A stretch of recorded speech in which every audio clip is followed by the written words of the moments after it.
नमस्कार मित्रांनो, आज आपण बघणार आहोत मराठी व्याकरणावर आधारित 20 अतिशय महत्त्वाचे प्रश्न। यातून तुम्हाला हे माहिती पडेल की कशा प्रकारचे प्रश्न विचारले जातात आणि दुसरं म्हणजे यामध्ये जेवढेही प्रश्न असणार आहेत ते वेगवेगळ्या टॉपिक्सचे मी कव्हर केलेले आहेत आणि मी तो प्रश्न तर तुम्हाला शिकवेलच, पण त्यावर आधारित जो कॉन्सेप्ट आहे तो सुद्धा मी तुमचा स्ट्रॉंग करेल। ठीक आहे, म्हणून हा सेशन तुमच्यासाठी अतिशय महत्त्वाचा आहे। म्हणून तुम्हाला स्टार्ट टू एंड कंप्लीट बघायचं आहे। तुमची जी येणारी एक्झामिनेशन आहे महा ट्रान्सको, त्यासाठी हा अतिशय महत्त्वाचा ठरणार आहे।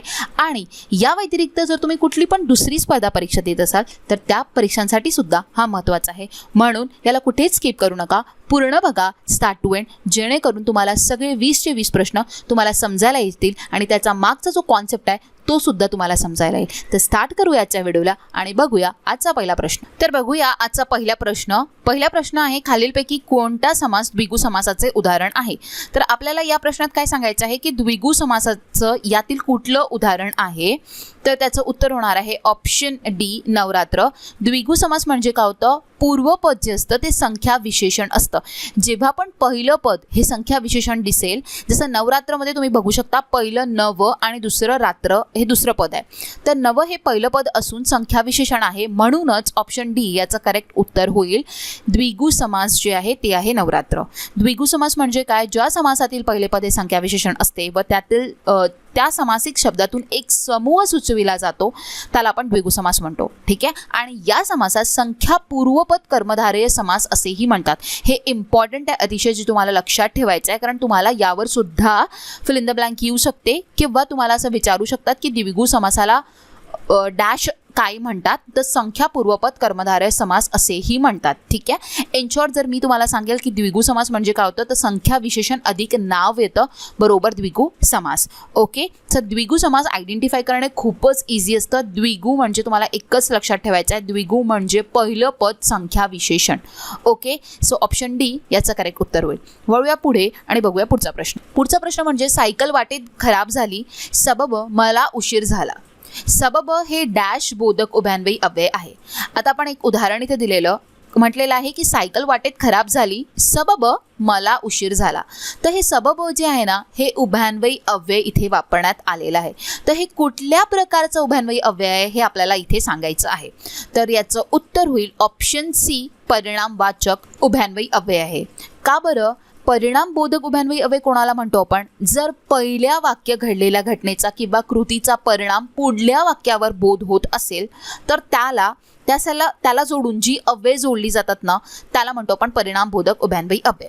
आता बघा, सायकल वाटेत खराब झाली, हा काय झाला, ही एक कृती होती, ही एक घटना होती, त्याचा परिणाम पुढच्या वाक्यात झालेला आहे मला उशीर झाला। ठीक आहे, त्या दोघांना जोडण्यासाठी जे आपण उभयान्वयी अव्यय वापरतो, जसे सबब वापरतो, आणि या सेंटेन्समध्ये सबब वापरण्यात आलेला आहे, म्हणून हा परिणामबोधक उभयान्वयी अव्यय झालेला आहे। आणि परिणामबोधक उभयान्वयी अव्ययामध्ये अजून कुठली अव्यय वापरली जातात, अतएव, तस्मात, तेव्हा, म्हणून, यात, सव आणि सबब यांसारखी जी उभयान्वयी अव्यय ही वापरली जातात परिणामबोधक उभयान्वयी अव्ययामध्ये। ओके, तर सबब इथे जो विचारलेला आहे तो परिणाम आहे, म्हणून ऑप्शन सी याचा करेक्ट उत्तर होईल। आय होप तुम्हाला समजायला आलेलं असेल। लक्षात ठेवायचं आहे, परिणाम म्हणजे पहिल्या वाक्याचं जे परिणाम आहे ते दुसऱ्या वाक्यावर अवलंबून असतं। ठीक आहे, पहिल्या वाक्याचा इफेक्ट सेकंड सेंटेन्समध्ये तुम्हाला दिसतो आणि त्या दोघांना जोडण्यासाठी जो अव्यय आपण वापरतो ना, तो परिणामबोधक उभयान्वयी अव्यय असतो। ठीक आहे, हे तुम्हाला सगळं लक्षात ठेवायचं आहे। वळूया पुढे आणि बघूया पुढचा प्रश्न। भीमाचे बाहू लोखंडासारखे होते, यांतील उपमेय व उपमान अनुक्रमे कोणती। आता आपल्याला इथे उपमेय व उपमान ओळखायचं आहे। आता ज्यांनी माझा कोर्स बघितला असेल किंवा ज्यांनी माझा कोर्स जॉईन केला असेल आणि त्यांनी जर अलंकार, मी आत्ताच नुकतीच टाकलेलं, ते जर बघितलं असेल तर मी हे सांगू इच्छिते की त्यांना डेफिनेटली इथे कुठलाच कन्फ्युजन नसेल झालेला। का बरं, कारण मी तुम्हाला एक ट्रिक सांगितलेली होती उपमेय व उपमान आयडेंटिफाय करायची। पुष्कळदा आणि पुष्कळ स्टुडंटला इथे कन्फ्युजन होत असतं की कसं आयडेंटिफाय करावं, कारण दोघं पण जे आहे ना ते सारखेच वाटतात। ठीक आहे, तर मी आज तुम्हाला ती ट्रिक सांगणार आहे। बघा कसं ओळखायचं। सगळ्यात आधी सेंटेन्स काय आपलं, भीमाचे बाहू लोखंडासारखे होते। आता मला जर उपमेय ओळखायचं आहे तर मी काय करणार, पहिले मी तुम्हाला सांगते उपमेय म्हणजे काय होतं, ज्याची तुलना करावयाची आहे, ज्याची तुलना करायची आहे त्याला म्हणतो आपण उपमेय, आणि ज्याच्याशी तुलना करायची आहे त्याला म्हणतो आपण उपमान। तर उपमेय जर तुम्हाला आयडेंटिफाय करायचं असेल तर तुम्ही काय लक्षात ठेवा, जो सेंटेन्स आहे त्याला एक प्रश्न तुम्हाला विचारावा लागेल आणि तो प्रश्न म्हणजे कोणाची तुलना. वाक्यामध्ये तुम्ही विचारा कोणाची तुलना करण्यात आलेली आहे या वाक्यात, तर तुम्हाला दिसत असेल यामध्ये भीमाचे जे बाहू आहे त्याची तुलना करण्यात आलेली आहे, म्हणजेच ती काय होईल उपमेय. आणि कोणाशी तुलना करायची आहे जर हा आपण प्रश्न विचारतो तर आपल्याला माहिती पडतं लोखंडासारखी. कोणाशी तुलना केली आहे? लोखंडाशी तुलना करण्यात आलेली आहे. तर जेव्हा आपण ज्याच्याशी आपण तुलना करतो त्याला आपण उपमान म्हणतो आणि त्यासाठी जो प्रश्न विचारतो तो असतो कोणाशी तुलना. तर भीमाच्या बाहूची तुलना कोणाशी केलेली आहे? लोखंडाशी केलेली आहे, म्हणजेच ते काय होईल उपमान होईल. म्हणून ऑप्शन ए याचं करेक्ट उत्तर होईल. भीमाचे बाहू जे आहे ते उपमेय होईल आणि लोखंड जे आहे ते उपमान होईल. समजायला आलं? ऑप्शन ए याचं करेक्ट उत्तर होईल. बघा उपमेय आहे तर तुम्ही प्रश्न विचारणार कोणाची तुलना, म्हणजे या वाक्यात कोणाची तुलना होत आहे? तर भीमाच्या बाहूची तुलना होत आहे. कोणाशी होत आहे म्हणजे उपमान असतं, तर कोणाशी होत आहे तुलना? लोखंडाशी होत आहे, म्हणजेच लोखंड काय राहील? उपमान राहील. ठीक आहे, आय होप तुम्हाला समजायला आले असेल. वळूया पुढे. पुढचा प्रश्न म्हणजे मी निबंध लिहित असतो या वाक्यातील काळ ओळखा. आता आपल्याला इथे काळ ओळखायचा आहे की कुठला टेन्स आहे. मी निबंध लिहित असतो. आता तुम्ही इथे बघू शकता वाक्य कसं म्हणण्यात आलेलं आहे की मी निबंध लिहित असतो, म्हणजेच यामध्ये काय म्हटलं आहे, एक जी क्रिया आहे, एखादी जी क्रिया आहे ती वर्तमान काळात सतत घडत असते असं दाखवलं जात आहे. आणि जेव्हा आपण एखादी क्रिया ही वर्तमान काळात सतत घडत आहे असं जेव्हा दर्शवलं जातं तिथे रीती वर्तमान काळ होतो. आता लिहित असतो मध्ये जो क्रियापद आहे ना असतो, यावरून हे माहिती पडत आहे की ही क्रिया जी आहे ही नेहमी होत असते आणि जेव्हा नेहमी कुठली क्रिया होत असते तेव्हा रीती वर्तमान काळ होतो. ऑप्शन सी याचं करेक्ट उत्तर होईल. अजून एक तुम्हाला सांगू इच्छिते, याची ट्रिकसुद्धा मी सांगितलेली कोर्समध्ये. याची ट्रिक तुम्हाला मी आता सांगते आहे. काही छोटे छोटे ट्रिक्स मी ज्या तिकडे सांगितलेल्या आहेत त्या मी आज तुम्हाला इथे सांगते आहे. यातून तुम्ही हा बोध घेऊ शकता की मी कोर्स कसा प्रोव्हाइड केलेला आहे. कलरफुल नोट्स दिलेले आहे, शॉर्टकट ट्रिक्स तुम्हाला दिलेल्या आहे, खूप डिटेलमध्ये एक्सप्लेन केलेलं आहे. तर हे सगळं त्या कोर्समध्ये आहे. ठीक आहे, पण त्यातील काही मी आज तुम्हाला इथे सांगते आहे जेणेकरून तुम्हाला आजचे प्रश्न समजायला आले पाहिजे. ठीक आहे, तर मी निबंध लिहित असतो. बघा रीती वर्तमान ओळखायसाठी ट्रिक अशी असते, कर्ता असतो, कर्म असतो, जो क्रियावाचक शब्द असतो ना त्याला त लागलेला असतो आणि त्यानंतर जे क्रियापद असतं तिथे असतो, असती, असतात यांसारखे जर असतील तो म्हणजे रीती वर्तमान काळ. तर ही ट्रिक असते रीती वर्तमान काळ ओळखायची. असे जेवढेही काळ आहे प्रत्येकांसाठी मी ट्रिक तुम्हाला प्रोव्हाइड केलेली आहे. तुम्ही ती बघू शकता आणि ज्यांनी माझा कोर्स जॉईन केला आहे त्या प्रत्येकांना सुद्धा ही ट्रिक माहिती आहे. ठीक आहे, तर कर्ता कर्म क्रियावाचक शब्दाला त लागलेला नंतर असतो, असती, असतात यांसारखे जेव्हा शब्द येतात तेव्हा होतो रीती वर्तमान काळ. ठीक आहे, एखादी क्रिया सतत घडते हे दर्शवलं तरी आपण रीती वर्तमान काळ ओळखू शकतो. पण ज्यांना बाय ट्रिक लक्षात ठेवायचं आहे ते बाय ट्रिकसुद्धा लक्षात ठेवू शकता. म्हणून ऑप्शन सी याचा करेक्ट उत्तर होईल. तुम्हाला समजायला आलेलं असेल की रीती वर्तमान काळ कसा ओळखायचा, त्यालाच आपण चालू पूर्ण वर्तमान काळ सुद्धा म्हणतो. ठीक आहे, वळूया पुढे आणि बघूया पुढचा प्रश्न. आपद अधिक काल याची संधी काय असेल? आता आपद अधिक काल याची संधी काय असेल आपल्याला असं म्हटलेलं आहे, तर आपल्याला इथे ओळखायचं आहे की कुठली संधी होईल. आता मी तुम्हाला सगळ्यात आधी सांगू इच्छिते, आपद अधिक काल जी आहे ती प्रथम व्यंजन संधी आहे. सगळ्यात आधी तर ही व्यंजन संधी आहे हे ओळखायचं. कसं ओळखायचं बघा, जेव्हा पण जोड अक्षर तयार होताना जे जवळजवळ येणार दोन शब्द असतात त्यांचं जर एंडमध्ये एक व्यंजन असेल किंवा एक स्वर असेल किंवा दोन्ही व्यंजन असेल जर तुम्हाला आढळेल ती म्हणजे व्यंजन संधी. बघा तुम्ही आपद म्हणजे द पहिला जो शब्द आहे, ठीक आहे, द काय आहे? व्यंजन आहे. त्यानंतर क सुद्धा काय आहे? व्यंजन आहे. आता व्यंजन आणि व्यंजन जवळ जर आलेला म्हणजे ही काय होईल? व्यंजन संधी होईल. ठीक आहे, जर पहिलं व्यंजन आणि दुसरं स्वर असेल सुद्धा व्यंजन संधी होईल. ठीक आहे, म्हणजे व्यंजन संधी काय असते? जर जवळजवळ येणारे जे दोन वर्ण असतात ते जर व्यंजन असतील किंवा पहिला व्यंजन आणि दुसरा स्वर असेल तर व्यंजन संधी होते. पण व्यंजन संधीचे सुद्धा प्रकार पडतात. ठीक आहे, हे प्रत्येकांना माहिती आहे. तर त्यातील ही कुठली संधी आहे? ही प्रथम व्यंजन संधी आहे. का बरं? बघा, का बरं ही प्रथम व्यंजन संधी आहे आता मी तुम्हाला हे सांगेल. जेव्हा पण दोन शब्दांची जी संधी होत असते त्यातील पहिल्या शब्दातील जो शेवटचा वर्ण असतो तो जर मृदू व्यंजन असेल. आता मृदू व्यंजन कुठली असतात इथे मी तुम्हाला चार्ट दिलेला आहे. ग ज ड द ब ही आहे मृदू व्यंजने. हा जो एक मी तुम्हाला चार्ट दिलेला आहे हे जे पण तुम्हाला एक्स्ट्रा इन्फॉर्मेशन दिसते ना ही सगळी मी तुम्हाला कोर्समध्ये प्रोव्हाइड केलेली आहे आणि यापेक्षा तर कित्येक इन्फॉर्मेशन दिलेली आहे आणि खूपच व्यवस्थितपणे प्रोव्हाइड केलेली आहे. मी तुम्हाला हेच म्हटलं की मी तुम्हाला इथे सुद्धा ती परत आणते आहे जेणेकरून तुम्हाला मी जे प्रश्न शिकवते ते समजायला आले पाहिजे. पण जर तुम्हाला खूपच डिटेलमध्ये हवं असेल आणि सगळं हवं असेल तर तुम्ही तो कोर्स जॉईन करू शकता आणि कित्येक स्टुडंटनी तर जॉईन केलेलाच आहे तर त्यांना सुद्धा माहितीच असेल. तर तुम्ही ते बघू शकता मृदू व्यंजन जे आहे ते कुठले आहे. ग ज ड द ब घ झ ढ ध आणि भ ही काय आहे मृदू व्यंजने आहे. जर पहिल्या शब्दाचा शेवटचा वर्ण जर मृदू व्यंजन असेल आणि त्यानंतर येणारा जो दुसरा शब्द आहे त्याचा पहिला जो वर्ण आहे तो जर क च ट त प असेल तर प्रथम व्यंजन संधी होते. समजायला आलं. पहिल्या शब्दाचा शेवटचा वर्ण जर मृदू व्यंजन असेल आणि दुसऱ्या शब्दाचा जो पहिला वर्ण आहे तो क च ट त प या वर्गाचा असेल तर तिथे प्रथम व्यंजन संधी होते. आणि त्याचे रूल काय असतात मी तुम्हाला सांगते. त्यामध्ये काय करावा लागतो बघा. तुम्ही ते बघू शकता जो द आहे ना ठीक आहे. जो द ज्या मृदू व्यंजनाच्या वर्गातला आहे. आता तुम्ही द बघू शकता कुठल्या वर्गात येतो. द जो आहे तो त वर्गात येतो. बघू शकता द जो आहे तो त वर्गात आलेला आहे. तर आपण काय करायचं तोच त त्या द च्या जागी लागतो अर्धा होऊन. हे लक्षात ठेवायचं आहे. प्रथम व्यंजन संधी काय असते मृदू व्यंजन आणि त्यानंतर समोर आलेला क च ट त प वर्ग. ठीक आहे. तर काय करायचं द जो आहे तो कुठल्या वर्गाचा आहे हे तुम्हाला आयडेंटिफाय करायचं आहे. ज्या वर्गाचा आहे त्याच वर्गाचा तुम्हाला तो जो त आहे तो अर्धा घ्यायचा आहे. म्हणून तो आ प आणि तो द च्या जागी अर्धा त लागेल आणि मग काल लागेल. आपत्काल म्हणून ऑप्शन बी याचं करेक्ट उत्तर होईल. समजायला आलं. काय करायचं आहे ही आहे प्रथम व्यंजन संधी ज्यामध्ये पहिले मृदू व्यंजन आलेलं आहे द आणि नंतर क आलेला आहे. ठीक आहे. आपण क काय आलेलं आहे ते आपल्याला मॅटर नाही करत. आपल्याला जे मॅटर करतं सगळ्यात आधी ते आहे मृदू व्यंजन.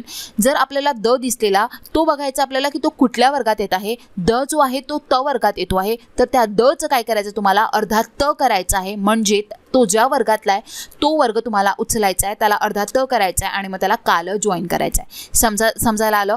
आता बघा मी प्रथम व्यंजन संधीचे अजून उदाहरणसुद्धा दिलेलं आहे. तुम्ही वाक्चातुर्य बघू शकता. ठीक आहे. त्यामध्ये जर याचा विग्रह केलेला विग्रहपासून सुद्धा बघू शकता किंवा जोड शब्द सुद्धा बघू शकता. तर तुम्ही बघा वा ग ग जी आहे ती मृदू व्यंजन आहे आणि त्यानंतर च आलेला आहे त्यानंतर च आलेला आहे. ठीक आहे. पण तुम्हाला काय बघायचं आहे ग हा कुठल्या वर्गात येतो. ग जो आहे तो क वर्गात येतो. तर काय करू आपण ग हा क वर्गात येतो म्हणून त्या ग च्या जागी काय होईल अर्धा क म्हणून बघा वा क झालं आणि त्याला चातुर्य लावून टाकलं.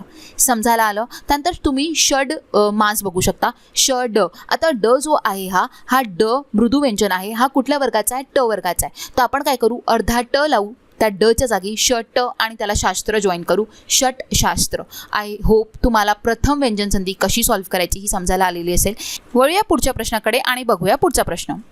पुढचा प्रश्न काय आहे. आमच्या शाळेसमोर एक फुलबाग आहे. या वाक्यातील अव्यय ओळखा. तर आपल्याला या वाक्यातला अव्यय ओळखून काढायचा आहे. तर यामध्ये जो समोर आहे ना तो अव्यय आहे.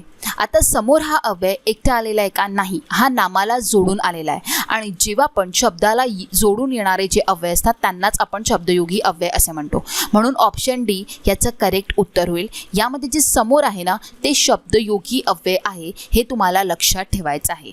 वाक्यातील जे शब्द स्वतंत्र न येता नामासोबत जोडून येतात आणि या दोन्ही शब्दांना मिळून जो तयार होणारा संयुक्त शब्द असतो त्याच वाक्यामधील इतर शब्दांशी असलेले संबंध दर्शवितो. या जोडून येणाऱ्या शब्दांना आपण शब्दयोगी अव्यय असे म्हणतो. ठीक आहे. तर शब्दयोगी अव्यय जर तुम्हाला शॉर्टमध्ये लक्षात ठेवायचं तर तुम्ही हे लक्षात ठेवाल की ते स्वतंत्रपणे येत नाही ते नामाला जोडून येतं तर त्यालाच आपण शब्दयोगी अव्यय म्हणतो आणि समोर जो आहे तो शब्दयोगी अव्यय आहे. म्हणून ऑप्शन डी या प्रश्नाचं करेक्ट उत्तर होईल. वळूया पुढे आणि बघूया पुढचा प्रश्न. राम आंबा खातो या वाक्यातील प्रयोग ओळखा. आता आपल्याला इथे काय करायचं आहे प्रयोग ओळखायचा आहे. राम आंबा खातो. राम काय आहे कर्ता आहे. आंबा काय आहे कर्म आहे आणि खातो काय आहे क्रियापद आहे. तर कर्ता कर्म अधिक क्रियापद बरोबर कर्तरी प्रयोग. ज्या प्रयोगात क्रियापदाचे रूप हे कर्ताच्या लिंग वचन पुरुष याप्रमाणे बदलते त्यास कर्तरी प्रयोग असे म्हणतात. ही परिभाषा असते कर्तरी प्रयोगाची. आता रामच्या जागी जर मी नाव ठेवलं सीता, तर सीता आंबा खाते होणार आहे का? नाही, सीता आंबा खाते. म्हणजे क्रियापद हे कर्ताच्या लिंग वचनानुसार बदललेलं आहे, म्हणूनच त्याला आपण कर्तरी प्रयोग म्हणू. ठीक आहे, हे असं तुम्ही आयडेंटिफाय करू शकता. अजून दुसरं तुम्हाला काय लक्षात ठेवायचं आहे, कर्तरी प्रयोगात कर्ता जो असतो तो प्रथमा विभक्तीत असतो.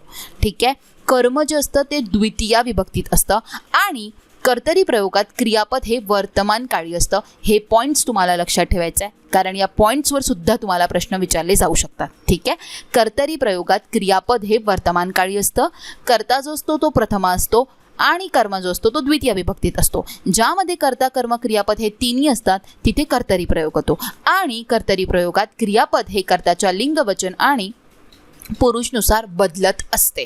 ठीक आहे, म्हणून ऑप्शन ए याचं करेक्ट उत्तर होईल कर्तरी प्रयोग. वळूया पुढे आणि बघूया पुढचा प्रश्न. खालील वाक्याचा काळ ओळखा. आता आपल्याला परत काय करायचं आहे, इथे काळ ओळखायचा आहे. मी रस्त्याने चालत आहे. मी रस्त्याने चालत आहे याचा काळ कुठला हे आपल्याला सांगायचं आहे. मी रस्त्याने चालत आहे म्हणजे ती क्रिया सध्या सुरू आहे, ती क्रिया संपलेली नाही आहे, म्हणूनच त्याला आपण म्हणू अपूर्ण वर्तमान काळ. जेव्हा पण क्रियापदाच्या रूपावरून वाक्यातील क्रिया ही वर्तमानामध्ये चालू असल्याचे समजते तेव्हा ते वाक्य अपूर्ण वर्तमान काळाचे असते. ठीक आहे, तर मी रस्त्याने चालत आहे, चालत आहे हे क्रियापद आहे आणि यावरून हे लक्षात येते की ती क्रिया सध्या सुरू आहे, ती संपलेली नाही आहे, म्हणजेच काय होईल, ती अपूर्ण. म्हणून आन्सर ऑप्शन सी या क्वेश्चनचा करेक्ट उत्तर होईल. आणि याची ट्रिक म्हणजे काय, कर्ता कर्म क्रियावाचक शब्दाला त आणि पुढे आहे जर हे तुम्हाला दिसेल तरी तेव्हा सुद्धा तुम्ही अपूर्ण वर्तमान काळ म्हणू शकता. तर ही ट्रिक सुद्धा तुम्हाला लक्षात ठेवायची आहे. कर्ता कर्म क्रियावाचक शब्दाला त लागलेला, क्रियावाचक शब्द काय चाल, त्याला त लागलेला आणि पुढे आहे हे आलेलं, जेव्हा पण तुम्हाला ही फ्रेमिंग दिसेल तेव्हा अपूर्ण वर्तमान काळ होईल. तर आता तुम्हाला जसं लक्षात ठेवायचं तसं तुम्ही लक्षात ठेवू शकता. ओके, वळूया पुढे आणि बघूया पुढचा प्रश्न. पुढचा प्रश्न म्हणजे काय, माणुसकी या शब्दसिद्धीचा कोणत्या उपप्रकारातील आहे. आता शब्दसिद्धी म्हणजे काय तुम्हाला माहिती असेल, शब्दसिद्धीचे उपप्रकार म्हणजे त्याचे प्रकार पडतात. ठीक आहे, तर आपल्याला हे सांगायचं आहे की हा कुठल्या प्रकारचा शब्द आहे माणुसकी. तर हा आहे प्रत्यय घटित. ऑप्शन बी याचं करेक्ट उत्तर होईल. का बरं, कारण माणूस ला की हा प्रत्यय लागलेला आहे आणि जेव्हा पण कुठल्या पण शब्दाच्या किंवा धातूच्या पुढे जर एक किंवा अनेक अक्षरे लागून आलेले असेल तर ते जे लागून आलेलं असतं ना त्यालाच आपण प्रत्यय असं म्हणतो. आता जे मी एक्झाम्पल दिलं आहे, जनन, जनक, जननी आणि जनता, यामध्ये जनला न, क, नी आणि ता यांसारखे प्रत्यय लागलेले आहे. तर जेव्हा पण शब्दाच्या पुढे किंवा धातूच्या पुढे जर अक्षरे जोडून आलेली जी असतात ना त्यांनाच आपण म्हणतो प्रत्यय. आणि माणूसमध्ये की हा प्रत्यय लागलेला आहे, म्हणूनच माणूस की हा शब्द जो आहे तो प्रत्यय घटित शब्द आहे. ऑप्शन बी याचं करेक्ट उत्तर होईल. शब्दसिद्धी मी पूर्ण डिटेलमध्ये तुम्हाला कोर्समध्ये शिकवलं आहे. जर शिकायचं असेल तर नक्कीच कोर्स जॉईन करू शकता. आणि जर ज्या लोकांनी जॉईन केलेलं असेल आणि त्यांनी जर नसेल पाहिलेलं शब्दसिद्धी तर नक्की जाऊन बघा. महत्त्वाचा टॉपिक आहे आणि खूप डिटेलमध्ये एक्सप्लेन केलेला आहे, जेणेकरून तुम्हाला समजायला आला पाहिजे. जर नसेल बघितलं तर नक्की बघा, कारण तो महत्त्वाचा आहे आणि यावर प्रश्न सुद्धा विचारले जातात. ठीक आहे, तर वळूया पुढच्या प्रश्नाकडे. पुढचा प्रश्न काय आहे आपला, गाडी सावकाश चालवली असती तर अपघात झाला नसता. वाक्यप्रचार ओळखा. आता वाक्याचा प्रचार आपल्याला इथे ओळखायचा आहे की कुठल्या प्रकारचं हे वाक्य आहे. आता जेव्हा पण वाक्यात क्रियापदावरून अटीचा किंवा संकेताचा अर्थबोध होत असेल तेव्हा त्याला आपण संकेतार्थ वाक्य म्हणतो. आता इथे तुम्ही बघू शकता, इथे एक अट आलेली आहे. काय एक अट आहे की जर गाडी सावकाश चालवली असती तर अपघात झाला नसता. ठीक आहे, म्हणजे एक प्रकारचा संकेत सुद्धा म्हणू शकतो आपण की असं जर नसतं केलं तर असं झालं नसतं. जेव्हा पण असे जर तर जेव्हा ज्या वाक्यात येतं तिथे संकेतार्थ वाक्य होतो. ऑप्शन सी याचं करेक्ट उत्तर होईल. जर चांगला अभ्यास केला असता तर पास झालो असतो. तर हे जर तर तुम्ही लक्षात ठेवू शकता, ही ट्रिक लक्षात ठेवू शकता की जर तर आलं तर ते संकेतार्थी वाक्ये असतात. आणि यामध्ये जर परिभाषा म्हणून लक्षात ठेवायचं तर तुम्ही हे लक्षात ठेवाल की ज्या वाक्यात क्रियापदावरून अटीचा किंवा संकेताचा बोध होत असेल त्यालाच म्हणतो आपण संकेतार्थ वाक्य. ठीक आहे, म्हणून ऑप्शन सी याचं करेक्ट उत्तर होईल. आता पुढच्या स्लाईडमध्ये जे इतक्यांदा मी तुमच्यासमोर आतापर्यंत कोर्सबद्दल काहीतरी बोललेले, तर काही लोकांना समजायला आलेलं असेल ज्यांनी जॉईन केलं. पण ज्या लोकांनी नुकतीच माझा व्हिडिओ पहिल्यांदा बघितला असेल, काही स्टुडंट असे असतील की ज्यांनी माझा व्हिडिओ पहिल्यांदा बघितला असेल, काही असे असतील की ज्यांनी बघितलेला आहे पण त्यांना कोर्सबद्दल नाही माहिती, ठीक आहे, आणि काही जण असे असतील की ज्यांना कोर्सबद्दल माहिती पण त्यांनी घेतलेला नाही. तर मी या सगळ्यांसाठी म्हणून एकदा परत तुम्हाला रिकॉल करवते की मी मराठी व्याकरणाचा एक कोर्स आणलेला. हा कोर्स अतिशय महत्त्वाचा कोर्स आहे. जर तुम्ही कुठली पण कॉम्पिटेटिव्ह एक्झाम देत आहात आणि त्यामध्ये जर मराठी येत असेल ना, तर हा अतिशय महत्त्वाचा कोर्स आहे. का बरं महत्त्वाचा आहे? कारण हा तुमचे कॉन्सेप्टला बिल्डअप करणार आहे. ओके, आणि जर तुमचे कॉन्सेप्ट बिल्डअप राहील ना, तर कुठला पण मराठीतला प्रश्न जर तुम्हाला विचारला जाईल तर तुम्ही डेफिनेटली आन्सर करू शकता. तर हा कोर्स काय आहे? जो तुमच्या कॉन्सेप्टला बिल्डअप करतो आहे, म्हणजे तुमच्या कॉन्सेप्टला काय करतो आहे? स्ट्रॉंग करतो आहे. जर तुम्हाला तुमच्या मराठीच्या व्याकरणातले कॉन्सेप्ट जर स्ट्रॉंग करायचं असेल तर नक्कीच हा कोर्स तुम्ही जॉईन करा. हा जो कोर्स होता मी 5 मेला लॉन्च केलेला आणि 5 जून याची ही लास्ट डेट होती. आज 4 जून आहे, उद्या 5 जून असणार आहे. तर माझं म्हणणं हेच आहे की या जो 50%चा जो कोड आम्ही तुम्हाला अप्लाय करून दिला, म्हणजे 50% जो ऑफ करून दिलेला आहे, तुम्ही त्याचा मॅक्सिमम बेनिफिट घ्या. ठीक आहे. After 5 June I don't know की याचा जो कुपन जो आहे तो किती पर्सेंटनी चेंज होणार आहे आणि तो काय होणार आहे हे मला नाही माहिती. माझं म्हणणं एवढंच आहे की तुम्ही त्याचा बेनिफिट घ्या. जो तुम्हाला 50% ऑफ मिळाला आहे त्याचं तुम्ही बेनिफिट घेऊ शकता. तुम्हाला काहीच नाही करायचं आहे, तुम्हाला कोचिफायचं ॲप्लिकेशन डाउनलोड करायचं आहे आणि त्यावर जाऊन तुम्हाला हा कोर्स परचेस करायचा आहे. कसा परचेस करायचा आहे जर तुम्हाला माहिती करायचं असेल, मी तुम्हाला लिंक डिस्क्रिप्शन बॉक्समध्ये देते. मी डेमो कोर्सचा व्हिडिओ ऑलरेडी तुम्हाला दिलेला आहे, त्यामध्ये मी सगळी प्रोसेस तुम्हाला सांगितलेली आहे. तर तुम्ही तो व्हिडिओ बघाल तरी तुम्हाला समजायला येईल. पण इन शॉर्ट जर मी सांगते तर तुम्हाला हे लक्षात ठेवायचं आहे, तुम्हाला कोचिफायचं ॲप्लिकेशन डाउनलोड करायचं आहे. डाउनलोड केला की तुम्हाला कोर्सेसवर जायचं आहे. ठीक आहे.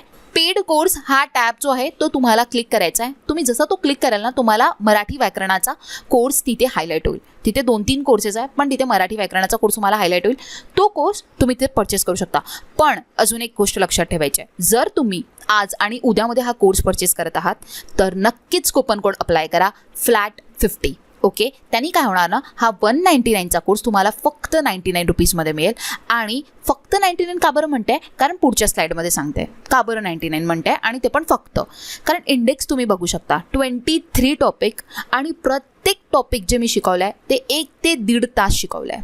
वर्ण मी डिटेलमध्ये शिकवलं आहे. संधी खूप मोठं टॉपिक आहे आणि अतिशय महत्त्वाचा टॉपिक आहे. तो तुम्हाला मी इतकं टेक्निकने शिकवलं आहे की तुम्हाला प्रत्येक संधी त्यामध्ये समजायला येईल आणि पुष्कळ वेळ घेऊन शिकवलेला आहे. तुम्हाला कलरफुल नोट्स मी प्रोव्हाइड केलेले आहे. मी असं शिकवलेलं आहे की जेव्हा तुम्ही तो वाचाल ना, कधी कधी असे नॉन टेक्निकल जे सब्जेक्ट्स असतात ना, ते आपल्याला थोडेसे बोर वाटतात, कारण की आपल्याला ते वाचायची इच्छा नाही होत. म्हणूनच मी ते नोट्स शॉर्टकटमध्ये केलेले, आणि तुम्हाला पण त्यातला कुठला पण प्रकार असा नाही, शॉर्टकट केला म्हणजे असा नाही आहे की त्यातला कुठला प्रकार स्किप केला. प्रकार मी सगळे शिकवलेले आहे, पण जितकं रिक्वायर्ड आहे त्यामध्ये ज्यांनी तुम्हाला समजायला येईल तितकंच मी प्रोव्हाइड केलेलं. त्यानंतर सगळे कलरफुल नोट्स तुम्हाला दिलेले आहे. कुठे ट्रिक्स असायला पाहिजे, तुम्हाला कुठे ट्रिक्स लागतील ते सांगितलेलं आहे. तर खूप काही मी तुम्हाला या व्हिडिओ कोर्समध्ये शिकवलेलं आहे, जे तुमच्या येणाऱ्या एक्झामिनेशनमध्ये तुम्हाला नक्कीच महत्त्वाचं ठरणार आहे. ठीक आहे. प्रत्येक आता मी सांगते, मी इथे काही कॉन्सेप्ट घेऊन आलेली आहे. ठीक आहे. मी तुम्हाला प्रत्येक कॉन्सेप्ट इथे यासाठी नाही सांगू शकत, कारण तुम्ही इमॅजिन करू शकता मी प्रत्येक व्हिडिओला 1-1.5 तास शिकवलेला आहे. तर इथे शिकण्यासारखे टॉपिक होते पूर्ण 15 अलंकारपर्यंत. ठीक आहे. ते अलंकारपर्यंतचे प्रत्येक टॉपिक जर तुम्ही कॅल्क्युलेट कराल 1 to 1.5 पर्यंत मी शिकवलेले आहे. तर इतके परत डिटेलमध्ये एक्सप्लेन करणं किंवा तुम्हाला पूर्ण कॉन्सेप्ट आणून परत सांगणं हे पॉसिबल तर नाही आहे, पण हे पॉसिबल होऊ शकतं जर तुम्ही हा कोर्स जॉईन कराल. हा कोर्स मात्र 99 रुपीजचा आहे, जे 99 रुपीज आपण कुठे पण खर्च करतो. जर तुम्हाला वाटत असेल की तुम्ही, माझं म्हणणं असं नाही आहे की तुम्ही कोर्स करा, परचेस करा तर आत्ताच पहा. तुम्हाला 1 इयरपर्यंत व्हॅलिडिटी आहे, तुम्ही कधी पण पाहू शकता, पण तुम्ही हा कोर्स परचेस करून ठेवून द्या का. ठीक आहे. का बरं? कारण तुम्हाला आता जो ऑफर मिळतो आहे तो मला नाही माहिती की तुम्हाला पुढे कंटिन्यू होणार. ठीक आहे, यासाठी म्हणून. आणि हा कोर्स तुम्हाला 1 इयरपर्यंत व्हॅलिड आहे, म्हणजे 1 इयरपर्यंत तुम्ही कुठली पण एक्झाम देताय. जर तुम्हाला माहिती पडेल की तुम्हाला इथे मराठी येते आणि तुम्हाला रिव्हिजन करायचं आहे किंवा तुम्हाला कुठलेही टॉपिक डिटेलमध्ये शिकायचं आहे, कुठलाही व्हिडिओ ओपन करा, तुम्हाला इझिली भेटून जाईल. अच्छा, तेवढंच नाही, तुम्हाला त्याचा PDF म्हणजे त्याचा ईबुक जे आहे ते सुद्धा मी फ्रीमध्ये प्रोव्हाइड केलेलं आहे. त्या व्यतिरिक्त तुम्हाला क्विज पण देणार आहे. कुठलं डाऊट आलं तर मी डाऊट सेशन सुद्धा प्रोव्हाइड केलेलं आहे. म्हणून माझं म्हणणं हेच आहे की हा कोर्सचा तुम्ही बेनिफिट घ्या जर तुम्ही कुठली पण एक्झामिनेशन देत आहे, कारण हा नक्की तुम्हाला फायदेशीर असणार आहे. तुम्हाला पूर्णचं पूर्ण व्याकरण एकदम डिटेलमध्ये मिळणार. ठीक आहे, ज्यांनी पण जॉईन केलेला मला त्यांचा इतका बेस्ट रिस्पॉन्स आलेला आहे की ते लोक सगळे म्हणतात आहेत की आमचं सगळं कव्हरअप होतं आहे आणि आम्हाला सगळं समजायला आलेलं आहे. तर त्यांचा बेनिफिट होतो आहे. जर तुम्हाला सुद्धा ज्यांनी जॉईन नाही केलेला त्यांना जर बेनिफिट घ्यायचं असेल तर त्यांनी हा कोर्स जॉईन करायचा आहे आणि त्याचा बेनिफिट घ्यायचा आहे. बेनिफिट फक्त एवढा नाही की कोर्स परचेस करायचा आहे, त्याला पाहायचं सुद्धा आहे आणि येणाऱ्या एक्झामिनेशनमध्ये मॅक्सिमम मार्क्स जे आहे ते आणायचे आहे मराठी विषयात. हेच माझं म्हणणं आहे. ठीक आहे, तर कसं जॉईन करायचं, काय काय आहे सगळं मी तुम्हाला सांगितलेलं आहे. इंडेक्स तुमच्या समोर आहे आणि डेमो लेक्चर म्हणून 2 लेक्चर्स प्रोव्हाइड केलेले आहे. तर सगळं डिस्क्रिप्शन बॉक्समध्ये देईल मी तुम्हाला. काही पण डाऊट असेल तुम्ही टेलिग्रामवर येऊन माझ्याशी डिस्कस करू शकता किंवा या व्हिडिओच्या कमेंट बॉक्समध्ये कमेंटसुद्धा करू शकता. तर तुम्हाला जी पण डिफिकल्टी असेल, तुम्हाला परचेस करण्यामध्ये असेल, काही पण असेल ती सॉल्व्ह केली जाईल. पण तुम्हाला डिफिकल्टी येणारच नाही जर तुम्ही 2 डेमो लेक्चर्स बघून घेणार, कारण त्यामध्ये सगळं डिटेल इन्फॉर्मेशन मी प्रोव्हाइड केलेली आहे. ओके, तर वळूया आजच्या आपल्या व्हिडिओकडे आणि बघूया आपला पुढचा प्रश्न. पुढचा प्रश्न आहे आपला, अधोरेखित क्रियापदाचा प्रकार ओळखा. मला दररोज पाव लिटर दूध पिववते. आता काय म्हटलेलं आहे, आपल्याली जी अधोरेखित लाईन आहे म्हणजे जी अंडरलाईन आहे त्याचा जो क्रियापद आहे ना त्याचा आपल्याला प्रकार ओळखायचा आहे. आता क्रियापद असतं आणि क्रियापदाचे प्रकारसुद्धा असतात. तर पिववते म्हणून आपल्याला हे ओळखायचं आहे की हा कुठला क्रियापद आहे. तर पिववते, तर यावरून या शब्दावरून आपल्याला हे समजायला येत आहे की हा शक्य क्रियापद आहे. ऑप्शन बी याचं करेक्ट उत्तर होईल. का बरं तुम्हाला सांगते, वाक्यामधील ज्या क्रियापदाद्वारे कर्त्याच्या ठिकाणी क्रिया करण्याचे सामर्थ्य व्यक्त होते किंवा कर्त्याकडून ती क्रिया करण्याची शक्यता व्यक्त होते तेव्हा त्या क्रियापदाला शक्य क्रियापद म्हणतात. ठीक आहे, बघा शक्य क्रियापद कधी म्हणतो, जेव्हा क्रियापदावरून असं वाटतं की तो ते काम करू शकतो, त्याच्यामध्ये ती पॉसिबिलिटी आहे, त्याच्यामध्ये ते सामर्थ्य आहे. ठीक आहे, त्याच्यामध्ये ती शक्यता आहे की तो 1 लिटर रोज दूध पिऊ शकतो. ठीक आहे, जेव्हा पण आपल्याला असं आढळेल की क्रियापदावरून शक्यता वाटत आहे, सामर्थ्य व्यक्त होत आहे, म्हणजेच तो काय होईल, शक्य क्रियापद. म्हणून ऑप्शन बी या प्रश्नाचं करेक्ट उत्तर होईल. आणि शक्य क्रियापदाचे अजून एक्झाम्पल म्हणून तुम्हाला सांगू, त्याला आता खूप चालवते, मला आता दुकानापर्यंत जाववते. म्हणजेच काय आहे, शक्यता दिसते की आता तो दुकानापर्यंत जाऊ शकतो. त्याला आता खूप चालणं होत आहे, तर हे काय आहे, त्यातील सामर्थ्य आणि शक्यता दिसत आहे क्रियापदावरून, म्हणजेच ही सगळी काय होईल, शक्य क्रियापदे. समजायला आलं? वळूया पुढे आणि बघूया पुढचा प्रश्न. संधी सोडवा, प्रति अधिक अक्ष काय होईल आपल्याला सांगायचं आहे. आता सगळ्यात आधी आपल्याला हे माहिती करावं लागेल की ही संधी कुठली.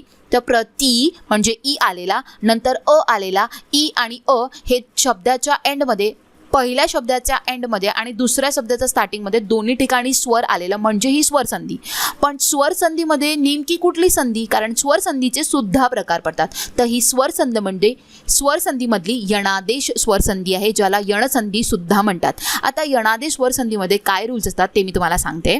बघा, यामध्ये ई, उ आणि रू यांच्या पुढे जर विजातीय स्वर आले तर काय करावं लागतं मी तुम्हाला सांगते. जसं इथे तुम्ही बघा ई आलेला आहे, प्रतिमध्ये ई आलेला आहे, तर जेव्हा पण छोटी ई आणि मोठी ई येईल आणि तुम्हाला पहिल्या शब्दाच्या एंडमध्ये जर हे 2 ऱ्हस्व किंवा दीर्घ वर्ण दिसतील तर तुम्हाला पुढे त्यांच्या पुढे य लावायचं आहे. म्हणजे त्या ईचं काय होईल, य होईल. त्या ईचं काय होईल, य होईल. हे लक्षात ठेवायचं आहे. आता तुम्ही बघू शकता, जर त्या ईचं य होईल तर संधी कशी तयार होणार, प्रत्यक्ष म्हणजे ती ई आपण काढून टाकली, प्रत झालं आणि त्यात तो जो जेव्हा आपण ती ई काढली तेव्हा त्या त ला आपण य जॉईन करू. जर त्या त ला य जॉईन करू तर काय होईल, प्रत्यक्ष. ई अधिक अ य होईल आणि त्या य मध्ये पुढचा अ जॉईन होईल आणि मग तो य होणार. ठीक आहे, तर तुम्हाला हे लक्षात ठेवायचं आहे. यणादेश स्वर संधी म्हणजे काय होतं, ई, उ आणि रू वाली संधी, त्यांच्या पुढे विजातीय स्वर येतात. ठीक आहे, तर ई आणि ई म्हणजे छोटी ई किंवा मोठी ई असेल, ठीक आहे, तर त्यांचा बदल कशामध्ये होतो, य मध्ये होतो. ती ई आपण काढून टाकू. ती ई जर आपण काढून टाकली तर जो त आहे त्याला य जॉईन करू. तो जो त आहे त्याला आपण य जॉईन करू. तर काय होईल, प्रत्य आणि य सोबत अ य होईल, प्रत्यक्ष. समजायला आलं? बघा, त्यानंतर उ आणि मोठा उ आला असेल तर त्या ऊच्या बदली व लागतो आणि जर रू असेल तर त्याच्यासाठी र लागतो. आणि साईडला तुम्हाला मी एक बॉक्स दिलेला आहे, तुम्ही बघू शकता. ई अधिक अ बरोबर त्याचा जो चेंज होतो तो य मध्ये होतो आणि तो यच्या पुढे जो अ होतो य अधिक अ य होतो. जसं प्रति अधिक अंतर तुम्ही बघू शकता, तर त्यातला जो ई आहे तो काढलेला आहे, तर काही त्या ई ला काढल्यावर य होईल, तर त्यात अर्धा त ला य लागेल आणि य अधिक अ य होईल, म्हणून काय होईल, प्रत्यंतर. ठीक आहे, तसंच आ जरी आलं असेल ई अधिक आ तर ईचं काय होतं, य होतं, य अधिक आ या होतं, वी अधिक आसंग आहे, तर त्या वी मधली जी ई आहे ती निघून जाईल, ती अर्धा व राहील, त्या व ला या लागेल, व्यासंग. समजायला आलं? ठीक आहे. तर याला म्हणतो आपण यणादेश वर संधी किंवा यणसंधी, ज्याचे चेंजेस कशामध्ये होतात, ई उ आणि रू मध्ये होतात. ठीक आहे. तर ते चेंजेसमध्ये काय करावं लागतं, ई आणि ईचं य होतं, उ आणि ऊचं व होतं आणि रीचं र होतं. हे लक्षात ठेवायचं आहे तुम्हाला. ठीक आहे. त्या ईला आपण काढून टाकतो, त्याचा य करतो. उ असेल म्हणजेच उकार काढलेला असेल तर उ काढून टाकायचा, त्याचा व करायचा. समजायला आलं? रू असेल तर त्याचा र करायचा. हे तुम्हाला जे चेंजेस आहे ते लक्षात ठेवायचं आहे. ठीक आहे. आणि मी तुम्हाला एकच सांगते, जर तुम्ही एकच माझा संधीचा जर व्हिडिओ कोर्समधला कोर्स बघाल ना, तुमचे सगळे डाऊट्स निघून जातील, कारण मी खूपच जास्त डिटेलमध्ये संधी शिकवलेला आहे. हा जो टेबलमधला फक्त मी तुम्हाला इथे 2 कॉलम्स दिले आहे, 2 रोज दिलेले आहे, पण हा टेबल ॲक्च्युली खूप मोठा आहे, ज्यामध्ये मी खूप सारे एक्झाम्पल्स घेतलेले आहे. ठीक आहे. तर आय होप तुम्हाला हा प्रश्न तर समजायला आलेला असेल की आपण प्रतिअधी अक्षला प्रत्यक्ष कसं केलेलं. ठीक आहे. म्हणून ऑप्शन ए याचं आपलं करेक्ट उत्तर होईल. वळूया पुढे आणि बघूया पुढचा प्रश्न. कोणत्या समासातील पहिले पद नकारार्थी असते? आता आपल्याला इथे विचारलं आहे कोणत्या समासातलं पहिलं पद नकारार्थी असतं, तर ते असतं नय तत्पुरुष समास. ऑप्शन डी याचं करेक्ट उत्तर होईल. नकारार्थी म्हणजे नय, हे लक्षात ठेवायचं आहे. नकारार्थी इक्वल टू नय. तर कुठल्या समासाचं पहिलं पद नकारार्थी असते? नय तत्पुरुष समासाचं. नय तत्पुरुष समास म्हणजे काय होतं, ज्या तत्पुरुष समासातील पहिले पद हे नकारार्थी असते त्याला आपण नय तत्पुरुष समास म्हणतो. म्हणजे ज्या समासातील पहिलं पद हे अभाव किंवा निषेध दर्शवणारं असतं त्याला आपण नय तत्पुरुष समास असे म्हणतो. आता इथे जी परिभाषा वापरण्यात आलेली आहे ती असं म्हटलंय की पहिलं पद नकारार्थी, तर नॉट नेसेसरी तुम्हाला एक्झामिनेशनमध्ये तीच दिसेल. तुम्हाला असं सुद्धा विचारू शकते की कुठल्या समासातलं पहिलं पद अभाव किंवा निषेध दर्शवतं, तर ते असतं नय तत्पुरुष समास. ठीक आहे. नकारार्थीच म्हणजेच अभाव किंवा निषेध दर्शवणारं पहिलं पद. ठीक आहे. आता निषेध दर्शवणारं एक्झाम्पलमध्ये सांगते. कुठले शब्द असतात ते? अन, न, ना, बे, नी, गैर यांसारखे जे उपसर्ग जर तुम्हाला दिसतील शब्दाला लागून म्हणजे ते होतील नय तत्पुरुष समास. अन, न, ना, बे, नी आणि गैर यांसारखे जर शब्द असतील, यांसारख्या शब्दांना जर हे सगळे उपसर्ग लागले असतील तर तो होईल नय तत्पुरुष समास. ठीक आहे. तर वळूया पुढे आणि बघूयात आपला पुढचा प्रश्न. तू, तुम्ही, आपण ही कुठल्या प्रकारची सर्वनामे आहेत? आता इथे आपल्याला काय सांगायचं आहे, तू, तुम्ही आणि आपण हे कुठलं सर्वनाम आहे? तर सगळ्यात आधी तुम्हाला हे माहिती असायला पाहिजे, तू म्हणजे आपण हे दुसऱ्या व्यक्तीबद्दल बोलतोय. ठीक आहे. जेव्हा आपण स्वतःबद्दल बोलतो तेव्हा आपण मी म्हणतो. जेव्हा आपण समोरच्या व्यक्तीसोबत बोलत असतो तेव्हा आपण तू, तुम्ही किंवा आपण हे सगळे सर्वनामे वापरतो. म्हणजेच ही काय होईल, द्वितीय पुरुषी सर्वनामे. ऑप्शन बी याचं करेक्ट उत्तर होईल. जेव्हा आपण स्वतःबद्दल वापरतो ती असते मी, स्वतः आणि आम्ही. ठीक आहे. आम्ही अनेकवचनी सर्वनाम असतं. जेव्हा आपण दुसऱ्या म्हणजे समोरच्या व्यक्तीबद्दल बोलतो तेव्हा आपण तू म्हणतो आणि अनेकवचनी असेल तर तुम्ही किंवा आपण म्हणतो. आणि जर तृतीय पुरुषी असेल म्हणजे थर्ड पर्सनबद्दल जेव्हा आपण बोलत असतो तेव्हा तो, ती, ते, त्याला, तिला, ते, त्या, ती, त्यांनी यांसारखी सर्वनामे आपण वापरतो. समजायला आलं? तर द्वितीय पुरुषी सर्वनाम म्हणजे काय, बोलणारी व्यक्ती जशी बोलते आहे त्याच्याविषयी जी वापरली जाते ना सर्वनामे, तेव्हा त्याला आपण म्हणतो द्वितीय पुरुष सर्वनामे. द्वितीय पुरुषी जो कर्ता असतो तो एकवचनी असल्यास त्या वाक्यामध्ये एकाच व्यक्तीला संबोधून उल्लेख केलेला असतो. म्हणजेच काय म्हटलेलं आहे, तू म्हणजे द्वितीय पुरुषी जर एकवचनी असल्यामध्ये तर त्यामध्ये जो समोरचा व्यक्ती आहे ना त्याला उद्देशून बोललं जातं. जसं तू म्हणजे माझा समोरच्या व्यक्तीबद्दल उल्लेखून बोललं जाणं त्याला सुद्धा आपण द्वितीय पुरुष सर्वनाम असे म्हणतो. आणि अनेकवचनी असेल तेव्हा आपण तुम्ही आणि आपण वापरतो. आता हा चार्ट तुम्ही बघू शकता. इथे पुरुषवाची सर्वनामे आहे. त्याचे 3 प्रकार पडतात, प्रथम पुरुष, द्वितीय पुरुष आणि तृतीय पुरुष. प्रथम पुरुष म्हणजे मी तुम्हाला सांगितलं एकवचनीमध्ये मी आणि स्वतःमध्ये येतं, अनेकवचनीमध्ये आम्ही येतं. द्वितीय पुरुषमध्ये तू येतं आणि अनेकवचनीमध्ये तुम्ही आणि आपण येतं. आणि तृतीय पुरुषचे एकवचनी असतात तो, ती, ते, त्याला, तिला आणि अनेकवचनी असतात ते, त्या, ती आणि त्यांना. तर तू, तुम्ही आणि आपण ही सगळी काय द्वितीय पुरुषी सर्वनामे आहे. हा टेबल जर तुम्ही फक्त लक्षात ठेवला ना तर तुम्हाला पुरुषवाचक सर्वनामे त्याचे 3 प्रकार पूर्ण डोक्यात चालले जातील. ठीक आहे. तर फक्त हा एक टेबल जो आहे तो तुम्ही बघून घ्या तर तुम्हाला क्लिअर होऊन जाईल डाऊट सगळे. ठीक आहे. वळूया पुढच्या प्रश्नाकडे. पुढचा प्रश्न काय, अपूर्ण विरामचा वापर केव्हा केला जातो? आता अपूर्ण विराम आपण कधी वापरतो हे आपल्याला सांगायचं आहे. बघा, उत्तर होईल ऑप्शन बी, वाक्याच्या शेवटी तपशील देताना. म्हणजेच वाक्य लिहिताना जेव्हा शेवटचा एखादा तपशील द्यावायचा असतो तेव्हा आपण त्या तपशिलाच्या आधी हे पूर्णविराम चिन्ह वापरतो. म्हणजेच मला पुढे काहीतरी सांगायचं आहे. ठीक आहे. आपण विरामचिन्हे कधी वापरतो? जेव्हा आपण कुठलं संभाषण करतोय, कुठलं काही बोलतोय, आपण थांबतोय तर आपल्याला विराम घ्यावा लागतो. आणि विराम जो आपल्याला दर्शवायचा आहे तर आपण वेगवेगळे विरामचिन्हांचा वापर करून तो दर्शवतो.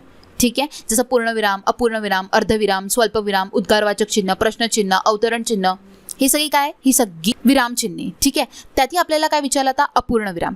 तर अपूर्णविराम कधी वापरतो आपण, जेव्हा वाक्याच्या शेवटी आपण तपशील द्यावायचा असतो ना, तेव्हा आपण अपूर्णविराम वापरतो. म्हणजेच त्याच्या पुढे आपल्याला इन्फॉर्मेशन प्रोव्हाइड करायची आहे. जसं आपण म्हणतो विरामचिन्हेचे प्रकार खालीलप्रमाणे.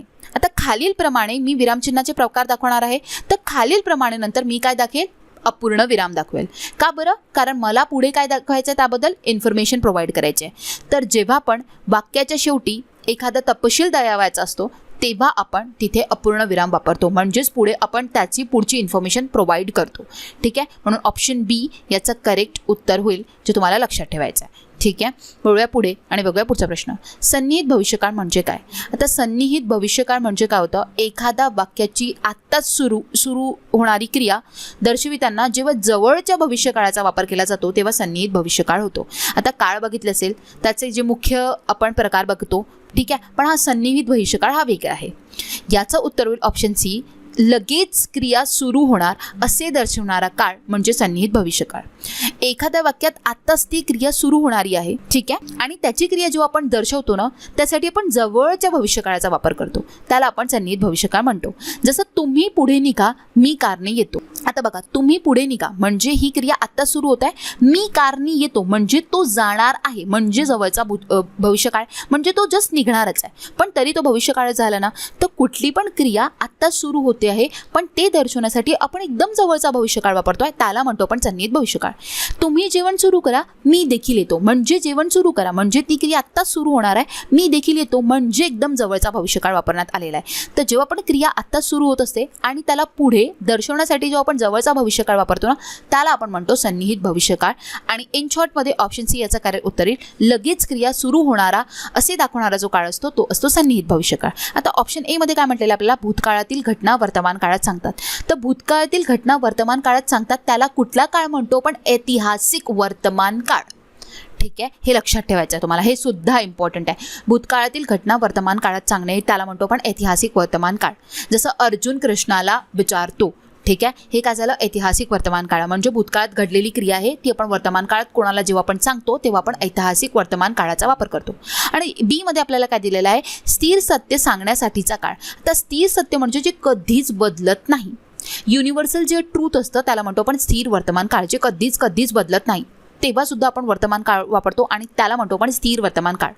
ठीक आहे, जसं सूर्य हा पूर्व दिशेने उगवतो, तर हा वाक्य कधीच बदलणार नाही. ठीक आहे, तर तो काय झालो, स्थिर वर्तमान काळ झाला. तो समजलं. आणि ऑप्शन 3 जो आहे तो सन्निहित भविष्यकाळ झाला. तर हे 3 वेगळ्या प्रकारचे काळ आहे जे तुम्हाला लक्षात ठेवायचे. ओके, वळूया पुढे आणि बघूया पुढचा प्रश्न. पुढील वाक्यातील अधोरेखित शब्द सर्वनामाच्या कोणत्याही प्रकारातील आहे ते ओळखा. आता आपल्याला वाक्य दिलं आहे आणि त्यातील अधोरेखित केलेलं आहे आणि आपल्याला सांगायचं आहे ते कुठलं सर्वनाम आहे. तिकडे कोण आहे ते मला माहीत नाही. आता कोण हे जे वापरण्यात आलेलं आहे ते कुठलं सर्वनाम आपल्याला सांगायचं आहे. त्याचं उत्तर ऑप्शन बी, अनिश्चित सर्वनाम. आता का बरं अनिश्चित, अनिश्चित पहिली गोष्ट तर सामान्य सर्वनाम सुद्धा म्हणतात, हे सुद्धा लक्षात ठेवायचं आहे. आता हे का बरं अनिश्चित आहे, वाक्यात प्रश्न विचारण्यासाठी न येता ती कोणत्या नामाबद्दल आली आहे हे निश्चित सांगता येत नाही, तेव्हा अनिश्चित सर्वनाम होतो. आता इथे प्रश्न विचारला आहे का, तिकडे कोण आहे ते मला माहीत नाही, प्रश्न आलेला आहे का, नाही. तिकडे कोण आहे म्हणजे हे नामाबद्दल आलेलं अनिश्चित सर्वनाम आहे. ठीक आहे, म्हणजे वाक्यात प्रश्न विचारण्यासाठी न येता नामाबद्दल हे वापरलं जातं आणि त्याच्यामध्ये पण निश्चितपणे सांगू शकत नाही, तेव्हा होतो अनिश्चित सर्वनाम. तिथे कुठले सर्वनामे वापरले जातात, काय, कोण, कोणाला आणि कोणाची यांसारखी सर्वनामे वापरली जातात. कोणी कोणास हसू नये, तर हे काय झालंय, कोणी कोणास. इथे काय झालंय, सर्वनामे सामान्य सर्वनाम किंवा अनिश्चित सर्वनाम वापरण्यात आलेलं आहे. का बरं, इथे प्रश्न नाही विचारला. कोणी कोणास म्हणजे कुठल्या तरी नामाबद्दल अनिश्चितपणे बोलल्या जात आहे. ठीक आहे, जेव्हा पण नामाबद्दल अनिश्चितपणे बोलल्या जातं ना, तेव्हा जो सर्वनाम वापरला जातो तो असतो अनिश्चित सर्वनाम आणि ते असतात काय, कोणी, कोणाला आणि कोणाची. तिकडे कोण आहे मला माहिती नाही. ठीक आहे, हा होईल आपला बी म्हणजे अनिश्चित सर्वनाम. यातील कोण जो आहे तो अनिश्चित सर्वनाम होईल. ओके, वळूया पुढे आणि बघूया पुढचा प्रश्न. पुढचा प्रश्न आहे, चौकोन या सामासिक शब्दातील समास ओळखा. तर चौकोनमधील आपल्याला समास ओळखायचा आहे, चौकोन. तर कुठला समास, उत्तर होईल ऑप्शन ए, बहुव्रीही समास. का बरं बहुव्रीही समास, बहुव्रीही या सामासिक शब्दातील दोन्ही पदे महत्त्वाची नसून तिसरंच पद महत्त्वाचं असतं, हे प्रत्येकाला माहिती आहे. ठीक आहे, तेव्हा बहुव्रीही समास होतो. तर चौकोन का बरं बहुव्रीही समास झाला, का बरं, 4 कोण आहे ज्याला असा तो कोण, चौकोन. म्हणजे चौकोन म्हणजे चौ आणि कोण यातील दोन्ही पदे महत्त्वाची नाही आहे. ठीक आहे, चार आणि कोण दोन्ही पदे महत्त्वाची आहे का नाही? चार कोण आहेत त्याला असा कोण आहे? चौकोन आहे. तिसरंच पद महत्त्वाचं झालेलं आहे. जेव्हा पण तिसरं पद महत्त्वाचं असतं तो असतो बहुव्रीही समास. म्हणून ऑप्शन ए या प्रश्नाचं करेक्ट उत्तर होईल. ठीक आहे, वळूया पुढे आणि बघूया पुढचा प्रकार. बोलताना एखादे वाक्य तुटल्यास स्पष्टीकरण द्यावयाचे झाल्यास खालीलपैकी कोणते विरामचिन्ह वापरतात? आता परत विरामचिन्हावर प्रश्न आलेला आहे. बोलताना एखादे वाक्य तुटलं आहे आणि पुढे आपल्याला स्पष्टीकरण द्यायचं आहे त्याबद्दल, तर आपण कुठलं विरामचिन्ह वापरतो? अपसरण चिन्ह. कुठलं चिन्ह वापरतो? अपसरण चिन्ह. पूर्वी सांगितलेला मजकूर अधिक स्पष्ट करण्यासाठी त्या ओळीत आपण मजकुराच्या मागे पुढे हे चिन्ह वापरतो. ठीक आहे, तर हे लक्षात ठेवायचं आहे. जेव्हा आपण काहीतरी बोलतो आहे, आपलं तुटलं आहे आणि आपल्याला पुढे त्याचं स्पष्टीकरण द्यायचं आहे, तर आपण त्याला काय करतो? अपसरण चिन्ह लावतो आणि मग पुढे स्पष्टीकरण देतो. ठीक आहे, तर ऑप्शन ए या प्रश्नाचं करेक्ट उत्तर होईल. शेवटचा प्रश्न बघूयात. ती मुलगी चांगली गाते या वाक्यातील क्रियाविशेषण ओळखा. तर क्रियाविशेषण काय असतं? क्रियापदाबद्दल अधिक माहिती सांगणारा शब्दाला आपण क्रियाविशेषण म्हणतो. आता क्रियापद कुठलं आहे? गाते. आणि गातेबद्दल विशेष माहिती काय आहे? चांगली गाते. चांगली गाते काय आहे? त्यामुळे जो क्रियाविशेषण जो झाला यामध्ये तो काय झाला? चांगली झाला. कारण की ती ते आहे सर्वनाम आहे. ठीक आहे, त्यानंतर मुलगी जी आहे ते नाम आहे. चांगली काय होईल? क्रियापदाबद्दल विशेष माहिती सांगणारा शब्द आहे, म्हणजेच तो क्रियाविशेषण आहे. म्हणून ऑप्शन सी या प्रश्नाचं करेक्ट उत्तर होईल. तर इथे आज मी तुमच्यासोबत जे 20 प्रश्न डिस्कस केले ते वेगवेगळ्या टॉपिकमधून डिस्कस केले, जेणेकरून तुम्हाला सगळ्या टॉपिकबद्दल थोडं थोडं काहीतरी समजायला आलेलं पाहिजे. आय होप तुम्हाला सगळे जे क्वेश्चन्स मी शिकवले ते आज समजायला आलेले असेल. कुठे पण तुम्हाला डाऊट आलेला असेल तर तुम्ही परत प्रिव्हियस जाऊन बघू शकता आणि तो आपला डाऊट क्लिअर करू शकता. ठीक आहे, अजून एकदा तुम्हाला सांगू इच्छिते, हा आमचा मराठी व्याकरणाचा बॅनर आहे. ज्यांनी पण परचेस केलेला असेल आणि ज्यांना हा कोर्स आवडलेला असेल तर हा बॅनर आपल्या जास्तीत जास्त फ्रेंड्सपर्यंत शेअर करा. आणि हा कोर्स ज्यांनी नसेल घेतलेला त्यांनी नक्कीच घ्या, कारण खरंच तुम्हाला हा फायदेशीर ठरणार आहे. उद्या 5 जून आहे. उद्या याची लास्ट डेट आहे. जो तुम्हाला फ्लॅट 50 कोड मिळतोय त्याची लास्ट डेट आहे. एकदा तुम्ही परचेस करा, नंतर 1 इयरपर्यंत तुम्ही किती पण वेळा कधी पण हा कोर्स जो आहे तो पाहू शकता, त्याचा फायदा घेऊ शकता. आणि अतिशय महत्त्वाचा कोर्स आहे, कारण तुमचं पूर्ण व्याकरण यामध्ये समावेश झालेला आहे. म्हणून माझं म्हणणं एकच आहे, फ्लॅट 50 कुपन कोड अप्लाय करा आणि या कोर्सचं बेनिफिट प्रत्येकाने घ्यावं ही माझी इच्छा आहे. कारण माझं एकच म्हणणं आहे, प्रत्येक जणांनी मराठी या विषयात सुद्धा चांगले मार्क्स आणावेत. ठीक आहे, तर तुम्हाला आजचा जर हा व्हिडिओ आवडला असेल तर नक्कीच तुम्ही या व्हिडिओला लाईक करू शकता. आपल्या जास्तीत जास्त फ्रेंड्ससोबत याला शेअर करा. चॅनलला सबस्क्राईब करा, कारण पुढे अजून महत्त्वाचे व्हिडिओ तुम्हाला प्रोव्हाइड करण्यात येतील. म्हणून चॅनलला सबस्क्राईब करायचं विसरू नका. भेटूया पुढच्या व्हिडिओमध्ये. धन्यवाद आजचा व्हिडिओ संपूर्ण बघण्यासाठी.